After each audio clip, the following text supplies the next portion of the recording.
Soc Núria Albàs, odontopediatra de la Clínica Beltrán. Avui us explicarem uns consells a tindre en compte en la higiene dental dels seus fills per a poder prevenir la càries. En primer lloc, raspallar les dents després de cada menjar. Fins al primer any d'edat és suficient netejar-les amb una gasa impregnada amb aigua. A partir de l'any, introduir el raspall. Este ha de comptar amb un capçal menut i la tècnica cal ser realitzada per els pares.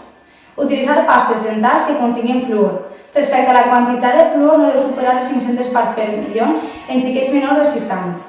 A partir de 6 anys ja es pot utilitzar la pasta d'adult. La quantitat de pasta dental que s'ha de ficar al raspall deu ser equivalent a un pèsol o a una llentilla.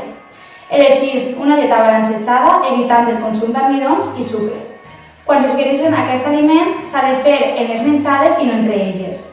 És molt important controlar que el xiquet no s'adorma bevent un biberó que continga sucre, a més de no untar el xupete amb sucre o mel i que els sucs no substituïssin l'aigua.